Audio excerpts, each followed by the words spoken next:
हा जगभर असं प्रसिद्ध गावरान महाराष्ट्रीयन रेसिपी झणझणीत मिसळ पाव आज आपण बघणार आहोत. तर रेसिपी शेवटपर्यंत बघायची आहे.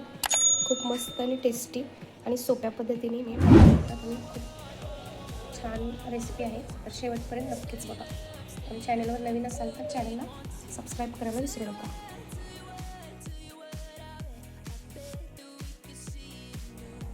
वैशालीज कुकिंग रेसिपीमध्ये आपले खूप खूप मनापासून स्वागत आहे. तर इथे मी 1 वाटी मटकी घेतली होती, मटकी अशी. तर ते भिजवली आहे, रात्रभर भिजवून त्याचे घरी असे मोड आणलेली मटकी आहे ही. आता आपण ही कुकरमध्ये घालून घेऊ.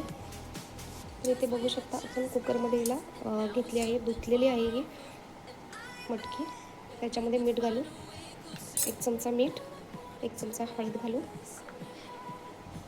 आणि गरम पाणी घालून आपल्याला 1-2 शिट्ट्या याच्या काढून घ्यायच्या. आधी मला जेवढा जास्त रस्सा करायचा आहे तेवढं आपण याच्यात पाणी घालून घ्यायचं.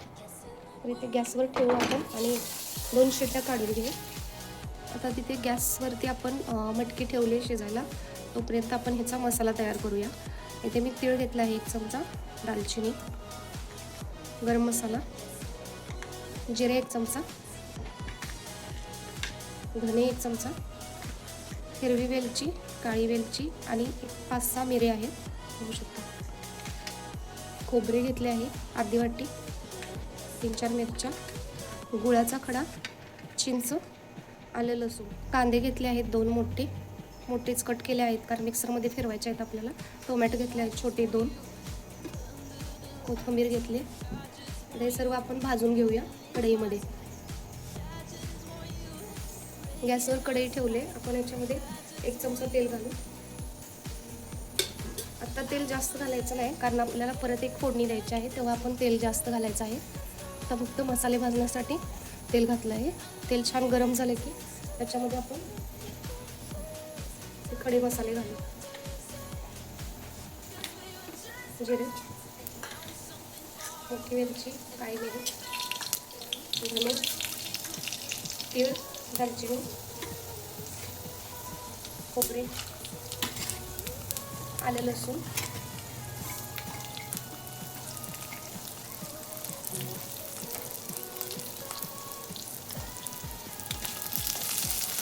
छान भाजून घ्यायचं खरपूस. मसाला आपण जेवढा छान भाजेल तेवढंच आपला झणझणीत कोल्हापुरी मिसळ बनेल आणि टेस्ट वाढते हा मसाला छान भाजून घेतल्यामुळे. त्यामुळे छान भाजून घ्यायचं. त्याच्यानंतर आपण याच्यात कांदा टाकायचा, टोमॅटो पण टाकायचं आणि सगळं एक मसाला एकदम छान भाजून घ्यायचा तेल सुटेपर्यंत. खूप छान वास येतो मसाल्याचा. मसाला पटकन भाजण्यासाठी त्यात आपण अर्धा चमचा मीठ घालायचं होईल मसाला. आपण जितका काय याला भाजून घेऊन तितकं छान आपली डिश. त्यामुळे मसाला खूप छान भाजून घ्यायचा. तर इथे बघू शकता आपल्या मसाल्याचा रंग बदललेला आहे आणि खूप छान असा गावरान झणझणीत मसाला आपण भाजून घेतला आहे. आता याला गॅस आपण बंद करू आणि थंड करून मिक्सरवर याची पेस्ट तयार करून घेऊ. इथे थंड झालं आहे. आपण याला मिक्सरमध्ये फिरवून घेऊन त्याची पेस्ट करायची. आपल्याला जर मसाला बारीक नाही वाटला तर आपण थोडंसं पाणी घालायचं याच्यात, ते बारीक वाटून घ्यायचं. चिंच घेतल्या तर त्यातलं चिंचसुद्धा याच्यामध्ये घालू आपण.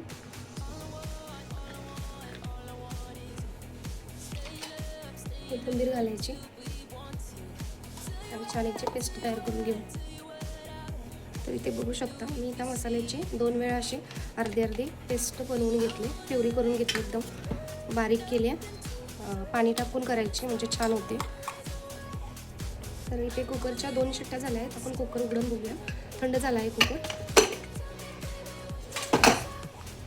मटकी छान शिजली बघू शकता.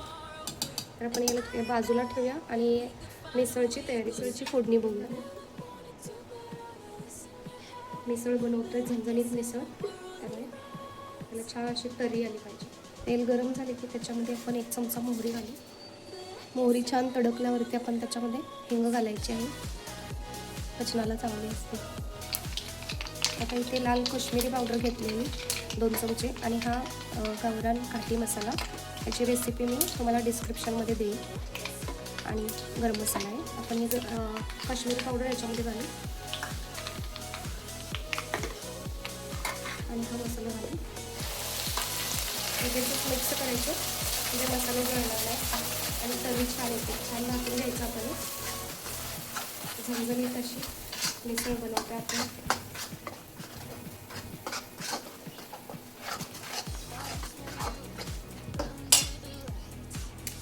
इथे राहिलेला मसाला आहे त्याच्यामध्ये आपण थोडंसं पाणी टाकून ह्यात टाकून घेऊया. गॅस स्लोच आहे आणि मसाले आपण आधीसुद्धा भाजून घेतले त्यामुळे जास्त आपण गॅस फास्ट करायचं नाही. ते गरम पाणी जसं आपल्याला आवडेल रस्सा तसं आपण त्याच्यामध्ये पाणी ॲड करूया. मसाला छान आपण तेल सुटूया. मसाला आपला छान भाजून घ्यायचा आहे त्यासाठी आपण थोडंसं गरम पाणी घातलं. आपण याच्यावरती झाकण ठेवूया आणि छान मंद गॅसवर याला शिजवून घेऊया. 5 मिनिट बघू शकता आपण झाकण ठेवून मसाला शिजवून घेतला आहे. खूप असा मस्त कट आला आहे ना आणि मसाला खूप छान शिजला आहे. मेन सिक्रेट हेच असतं की हा मसाला जास्त छान शिजवून घ्यायचा असतो त्यामुळे कोणतीही भाजी छान खमंग बनते. आणि हे झणझणीत कोल्हापुरी आपण मिसळ बनवतो. इथे मसाला छान शिजून झाला आहे त्यात आपण गुळाचा खडा घालूया. तुमच्या आवडीप्रमाणे तुम्ही घालू शकता. इथे एवढं घालते. गरम मसाला घालते आणि हा जो मटकीचा रस्सा आहे तो याच्यात घालूया आपण.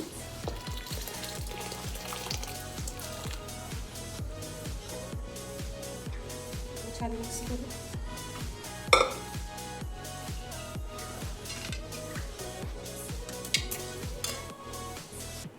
इथे हवे असल्यास आपण अजून थोडं पाणी घालू शकतो. हे गरम पाणीच आहे. मिसळमध्ये जास्तच पाणी आणखी थोडं पाणी घालते कारण मला मसाला मी जास्त वापरलेला त्यामुळे घट्टसर आहे आमटी. हे 10 ते 12 जणांना पुरेल एवढी आहे मिसळ. चॅनेलवर जर नवीन आला असाल चॅनेलला अजून सबस्क्राईब केलं असेल तर सबस्क्राईब करून लाईक आणि शेअर कमेंट्स करायला विसरू नका. रेसिपी तुम्हाला आवडली असेल तरी कमेंट करा. आवडली नसेल तरी डिसलाईक करू शकता. अजून कोणती रेसिपी तुम्हाला बघायला आवडेल तेही सांगा कमेंटमध्ये. त्याला आपण बारीक गॅस करूया आणि एक 5 ते 6 मिनिट झाकण ठेवून मंद गॅसवर आपण याला शिजवून घेऊया. म्हणजे मसाल्यासोबत अर्धं झाकण ठेवायचं अर्धं उघडं ठेवायचं म्हणजे तरी छान येते रशाला आणि छान शिजते मसाल्यासोबत. तर इथे 5 मिनिटं झाले आहेत. हा रस्सा चेक करूया. छान उकळी आली बघू शकता. छान तरीसुद्धा आली. खूप असे मस्त झणझणीत. नक्कीच ट्राय करा तुम्ही. ह्याच्या घरी बनवायचे आणि छान मस्त एन्जॉय करायचा. माझ्या रेसिपी जर तुम्हाला आवडत असतील तर तुम्ही नक्कीच ट्राय करून मला तुमच्या कमेंट्स सांगू शकता. आजची रेसिपी तुम्हाला कशी वाटली हे कमेंट्समध्ये सांगा मला. तरी बघू शकता खूप छान मस्त आली. थोडीशी आपण मटकीसुद्धा घालू याच्यामध्ये. तुम्ही मटकी असे शिजवूनही घेऊ शकता किंवा डायरेक्ट जी आपण फोडणी बनवली त्याच्यामध्ये शिजवून बनवली तरीसुद्धा खूप छान लागते. आजची रेसिपी तुम्हाला नक्कीच आवडली असेल तर नक्की घरी पद्धतीने एकदा बनवून बघा. खूप आवडेल तुम्हाला. आणि खूप सोप्या पद्धतीने मी दाखवते रेसिपी. माझ्या रेसिपी खूप सोप्या असतात आणि झटपट बनतात. घरच्याच साहित्यात झटपट बनतात. इथे तर्री बघू शकता खूप छान अशी बनली. तर आजची रेसिपी तुम्ही नक्की ट्राय माझ्याशी शेअर करा. चला तर परत भेटू अशाच नवनवीन रेसिपीसोबत. रेसिपी शेवटपर्यंत पाहिल्याबद्दल धन्यवाद.